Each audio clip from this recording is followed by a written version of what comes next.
there, everybody. So, I'm here to talk about an important, or actually a special message to all you guys. So, you know that the February is a time for giving, or for receiving, actually. For receiving from, like, a special someone, family, friends, whatever. But, what about giving? I mean, well, giving is the most important thing because giving is also equal to receiving, and receiving is making us happy. But giving can also make you happy as well. So what we did, or actually what we're going to do, is doing this thing called Give Love Now project. Now the Give Love Now is for people in my state for giving these like food items, clothing, and some miscellaneous like bags, sunglasses, toothpaste to the homeless people out at KL Beach Park, which is in Makaha. And if you don't know, that's going to be like all the way towards YNI. So in that case, we were starting to give because we were thinking, what about now? Why don't we just start giving things now? Why not, actually? Why not? So I was just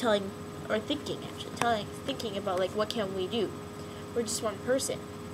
Well, we did have a little, or we're going to, why am I saying did?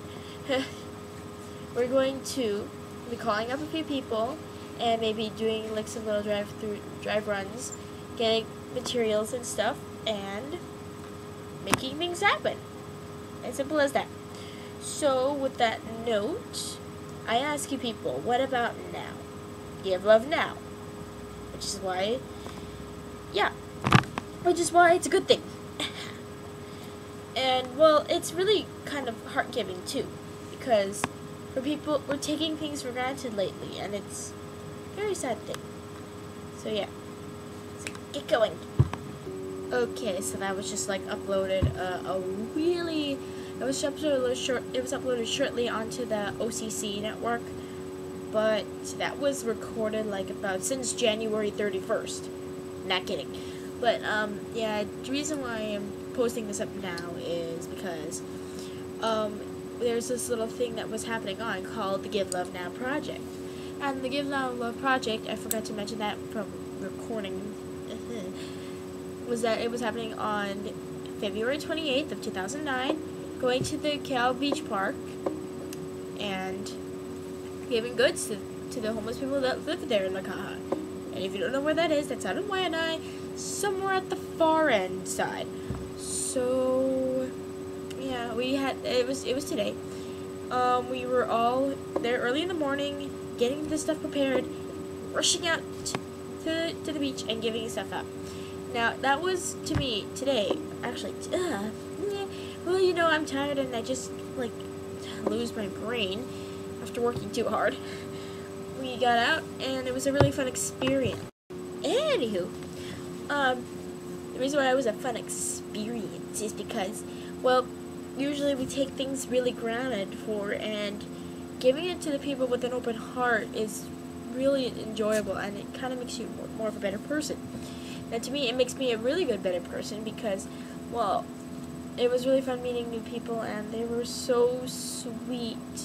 They're absolutely lovely, and I feel really bad for them. They shouldn't live more better, but, you know, it's the poor, you know, it's really depressing, but you know that they're really nice, and it's kind of saddening, you know. So in that case, you know the whole thing about in the Bible, the poor people will be rich, and the rich will be poor. In any case, like the economy, we're getting to the poor state. Now for the poor, after we keep on giving, they're going to make them rich, and we're going to be more happy, but, you know, the poor will be there still, even if the economy's going down or not. So, it's kind of like a distress thing, but it made me happy, because today was a really good experience. I met a few people that when I was working over there, I met a few people that just started coming over with tears in their eyes, and so much love that they're so grateful and thankful for us giving to these things, and it was really depressing. But I met a few people, and I lost my thought, but here we go. We met a few people and they were so nice and sweet. There's even a few kids with a couple of parents and some kids that don't have parents, and some graduates that were there after they graduated, and some people who had lost their jobs, but they were so sweet. I met this one girl. I met a couple of these two girls.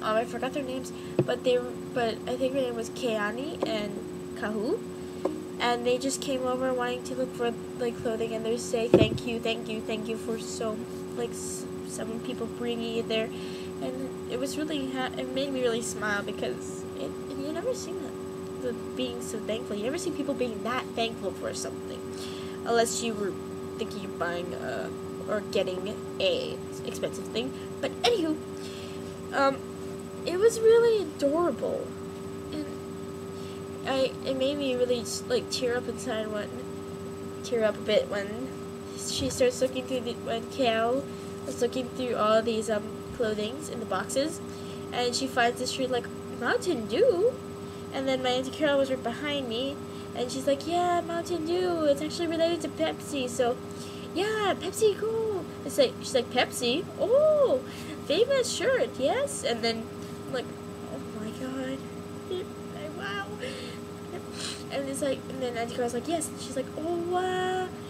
And then Auntie Carol's like, can I take a picture with you with a couple of the teens? And she's like, sure thing.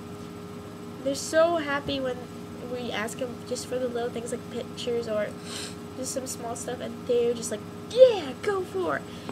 And well, it was really nice. And then when she tries to hold up a t-shirt posing with the Mountain Dew, and me and my friend Corinne and Fashion were in the picture with their friend Kiani, they were just like, yeah, we're famous people. I'm like, oh god, they're so nice. And I met two guys, or actually one guy, who was named Fui. Now we have like a person in our church called Uncle Tui, and they're both like, I think Uncle Tui's is Samoan. Maybe someone correct me there who was ever watching from there. Hi. And then all of a sudden he's like, oh, Auntie Carol and I were like, oh, your name is what's your name there? It's like, then he points at his tattoo. I'm like, oh, Tahene. And it's like, oh no, my name's Fui. It's like, oh, Fui, we have some guy there named like, oh, whose one is that? And it's like, oh, you have somebody named Tui. And it's like, oh, hey, Uncle Tui, you have your long-lost cousin right here. Hey. It's really funny, though. Then we met this girl. Her name is her name is Naomi. And she had this little dog named Charlie. Now, Charlie, it was very, really sad because he never was eating too much, never eating properly, and he had, a couple of bruises around his eyes because Naomi found him, outside while she was walking back from the other side of the beach. And she saw this dog lying there next to the bathrooms, and it was kind of saddening because it was abused by somebody. So she took him in, and then and then the person who abused the dog never seen him ever since, and that's what happened. And I was like, oh, it's really sweet though, because a savior in need is right there. And what really made me smile was that she was very grateful for even getting food, because now she can feed the dog, and now she can feed herself, and that food is good for you. Sometimes we take food for granted, and I'm thinking, well, I know we do take stuff for granted, but why food? Well, food is because that sometimes we're always picky eaters. I mean, who hasn't been a picky eater before? You're like, oh, I like this pasta, but except I don't like the peas in it. Oh, I like the sandwich, but I hate the cheese in there. We're all picky eaters, but for them, it's either that you eat the stuff that you don't like, or you won't live on. So it was really nice to them that now she could feed the dog. But one thing that really made me sad is that after when she got all the clothes, she's like, well, I don't know what to do with them now because I have so much clothes. I'm like, really? How'd you get the clothes? She's like, I sew them. I'm a sewer, and I make these clothes. I'm like, well, you know you don't need to, sew these things, you know? You can make more of them yourself. It's like, I know, but I don't know. It kind of made me sad that she, right before when she finds all these scrap clothing, she makes her own clothes. So I'm like, oh, poor thing. And she never had proper hygiene, so we gave her, all this toothbrush, toothpaste, the scope, washcloth, and just gave them right to them. It's like trying to give us a message out to them. And with one last thing, these two kids came up to me, and they were all excited to see all the clothing, the shoes, the hats, the bags, the toothpaste, the tissues, and all the toys that we gave them. And they were so happy. They came up to us and they hugged us, and one in particular, the boy came up and hugged me, and it was so sweet. So with that, thank you for all the guys who gave us donations, and thank you for everything that you've done. Yep, and thank you for giving us love to them now. It was a fun experience.